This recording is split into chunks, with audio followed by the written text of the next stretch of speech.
Hey everybody, welcome to another fantasy football edition of our preview for this upcoming season. I'm David Comer. I'm Dave Herndon. And we're going to get you ready to win one of these in your fantasy football season this year. So, fantasy freaks, we're going to deal with running backs this time around. And Dave, I think we both can agree on the top three. Yeah, the top three in no apparent order. I know you're not as big on Arian Foster as I am. Oh, well, he's my number 2 instead of number 1, sorry. Yeah, I'm ready to throw the guy out. But after him, you got Ray Rice, LaShawn McCoy. Sure. Again, you can't really go wrong with any one of those three in the top 3 spots for running back. I'm more of a Rice, Foster, McCoy type of guy, but there are, good reasons for all of them, and if you get any of them, it's safe to say you're probably in first place already. What do you got clocking in around 4 and 5, Dave? 4-5, I go Chris Johnson, Matt Forte. Again, I think that's pretty similar to yours. Maybe we switch places a few times, but... Sure, we both agree Chris Johnson is probably the next guy in line. Terrible season last year, pretty disappointing.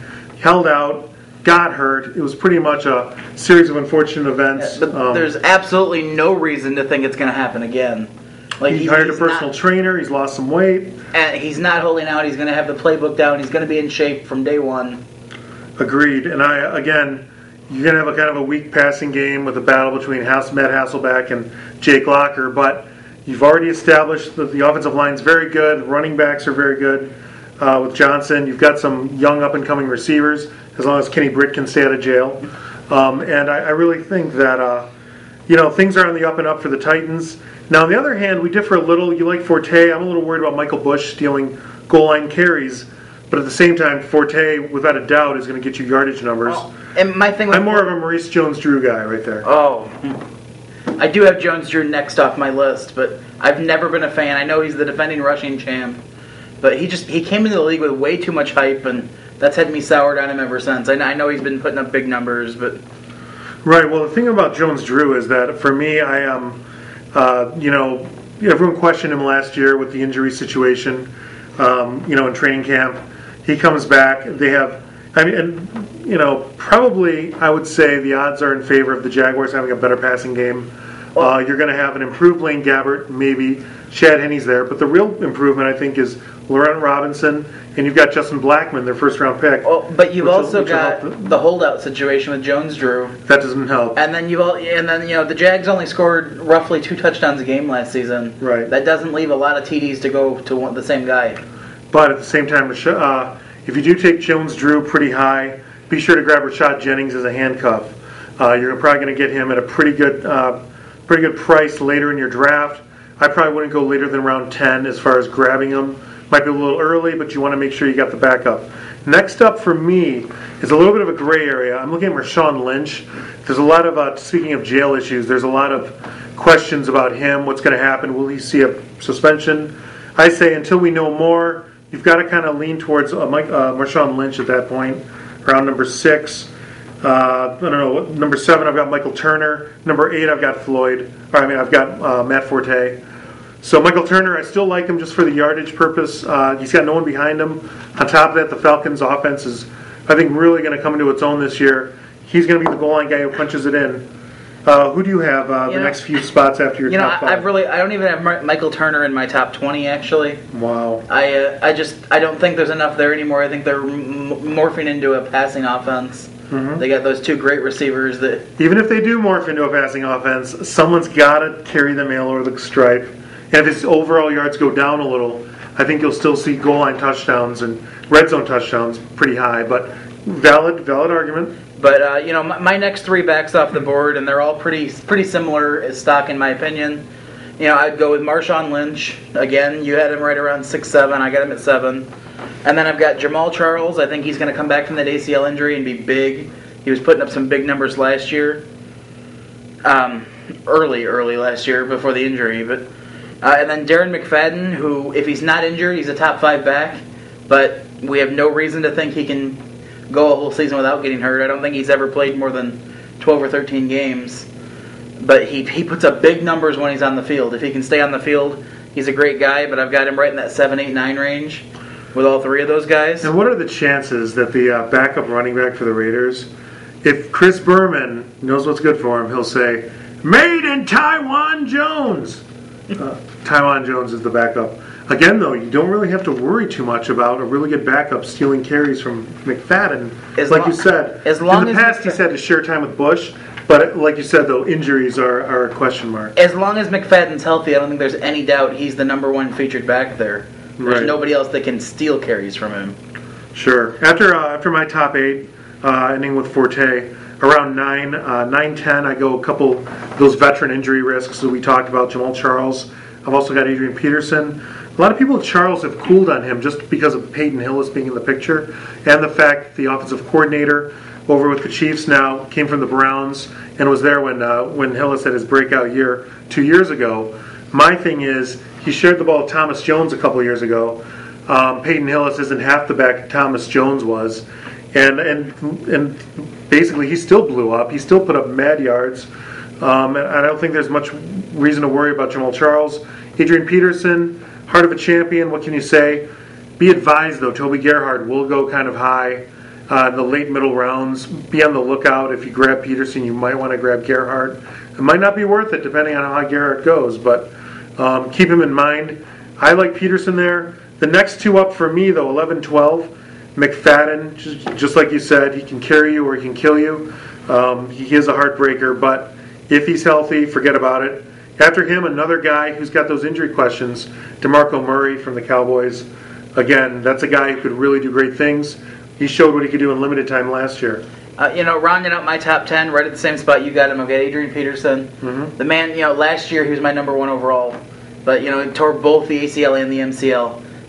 He's a running back. He's closing in on 30, and he's coming off 2 major knee injuries to the same knee. Right. If he bounces, I think he's a definite sleeper this year, but I wouldn't take him anywhere below or above the 5th round. He's more a 6, 7 round pick. His name carries such currency that with Peterson, yeah, you might end up early 3rd round. I'd be comfortable taking him, maybe mid 3rd round, at the highest. I think he's fresh off the PUP list. I don't think he's going to be ready to be a featured back early in the season. True. If you've got another 2 good backs where you can afford to have him as the 3rd guy for the first 4 or 5 weeks, he's a great pick. But that's also why I think he's 5th, 6th round potential. Right. Coming back, the next few guys I got, I'm going with Ryan Matthews in San Diego. He, ironically enough, I made these lists before he broke his clavicle. Well, actually, Matthews was. Some people had him up in the top 5, so this is still, I think, a realistic spot for him. But with the injury, he's probably going to be out week 1, maybe even week 2. But again, if you can get him a little bit later, and he's a great value pick for late in the season there. Darren Sproles, I've always loved Sproles. I think 8 years into the league, but he really had a great year last year. He's dual threat there. He catches a ton of balls too. He's going to put up a ton of fantasy numbers, assuming the Saints do anything offensively. Well, I think they will, and if anything, they might be shy to do some hard tackling, so maybe they'll have to win shootouts. And as far as for me, after Murray, I go rookie Trent Richardson. I really like his possibilities in the Cleveland offense. You obviously don't have to worry too much about the offensive line. Joe Thomas anchors on the left side. And you've got kind of an up-and-coming offense, and at the same time, although the receivers aren't anything to write home about, although Greg Little's a big sleeper with a lot of people, Richardson, everything's going to go through him. The offense will be built around him, and I think he's going to be kind of rewarding as you go forward. Another guy is Steven Jackson. I really like Steven Jackson a lot. He's been kind of a heartbreaker with his injuries, but again, here's an offense on the rise. He doesn't have a lot of competition behind him. Isaiah Peeds, the rookie. And then I go Ryan Matthews, who does have the injury situation. He's never proven he can stay healthy. A little worried about that. But with Norv Turner, that name says it all. The guy has potential. And hey, Phillip Rivers in that passing offense, I think, can maybe help him through the early stages of his recovery. Rounding out my top 15, I have DeMarco Murray at 13, right around where you've got him. Sure. Steven Jackson, I put 14. And the only reason I have him down that low, he has had 3 consecutive 1,400-yard seasons. Right. There's no reason to doubt the man, but 3 years back I lost one of my big fantasy leagues. There's always a story. Because going into the final Monday night, I don't have it. He was still listed as questionable. So I had left him in the starting lineup because he was having a huge season. That's his first problem. Questionable. You can't mess around. It was the last week of the season. I should have known. Especially that late. But I had a big lead anyway coming into Sunday because I had a couple Thursday nighters that put up some big numbers, so I thought I could risk it. I left Adrian Peterson on the bench, put Steven Jackson in. Adrian Peterson went for 3 touchdowns. Steven Jackson didn't play, and I lost my league final by 2 points. See, right there, every player has a story. But rounding mine out, that's tough stuff. I've got Fred Jackson right after Steven Jackson, right around number 16. The thing with Fred Jackson is I'm not that worried about C.J. Spiller. Jackson really carried the mail last year in the early going before he got hurt. That broken leg, though. But it's not a knee. But he's, 32, 33? But he doesn't have a lot of miles because he wasn't a starter for a while. Fred Jackson, I really like him just because he's proven what he can do. And then Spiller really hasn't. Spiller really only shined late last year when Fred was out of the picture. So Fred Jackson, overall yardage beast, I really like him. Ahmad Bradshaw, I've got next from the Giants. David Wilson, the rookie, might have to worry a little about. But Bradshaw's pretty solid. Around 18, I've got Chris Beanie-Wells. I like his potential. Again, injuries are a factor. Ryan Williams, though, we've seen nothing from. We don't know what he'll do since he missed all last year. Beanie's kind of the incumbent. And then, I'm looking at Darren Sproles as well. Everything you said, he's an all-around beast for yards. And if you're in a PPR league, forget about it. Move him up about 10 spots. And then for me, rounding it out, Willis McGahee, the KG veteran, who I think with Peyton Manning under the helm, we saw what he did last year with a limited passing game. He still lit it up. Especially, he might have done it even better when Kyle Orton went out and the passing game went kind of downhill with Tebow. I think Willis McGahee's a definite value pick and a great guy to round out your top 20. And to be honest, you get basically the same guys in your top 20 the rest of the way as I do. Slightly different order. I hadn't mentioned Trent Richardson before. I've got him down around 17, simply because the Browns are woeful on offense. They are, and I'm kind of buying in. And then he also had that arthroscopic surgery in the offseason. He's a rookie coming in off a knee injury in a bad offense. Did I mention he's number 15 now in my adjusted rankings? Okay, continue. But other than that, Frank Gore. I've always loved Gore, except for when he's playing against the Lions. He's on my do not draft list this year, Frank Gore. I just merely think it's too crowded a backfield with Kendall Hunter, LaMichael James. And on top of that, Gore can't stay healthy. For me, he's out of my top 20, but he's not that far out of it. I don't disagree with you, but 6 straight seasons with 1,300 yards. How can you do?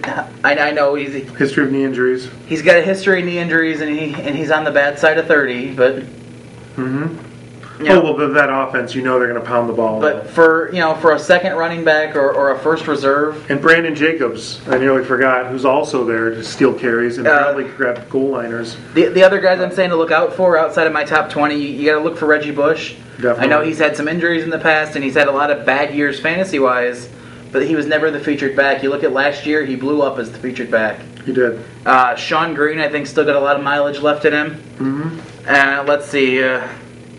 And then Willie McGahee and Benjarvis Green-Ellis with the Bengals. I think he's going to have new life. Got to be careful about Bernard Scott, but I really like that's an up-and-coming offense with Dalton and A.J. Green, so I do like that. I agree about one thing about Bush. I might drop him a couple spots lower. Maybe Gore I've got around 21, 22. But with Bush, that offense might be woeful if you're going to go from a page from the Browns book there. So I think they've gotten worse without Brandon Marshall. And now, especially if they break in a rookie quarterback, might be a little tough. But yeah, I like some of your ideas. Roy Halew's another guy to look for maybe a little later. Who knows what Shanahan's going to do, but if Roy gets that spot, he do great things. So. Other than that, I think that about wraps us up for running backs. That takes care of running backs? Make sure to tune in tomorrow when we're going to be talking wide receivers and tight ends. So catch it.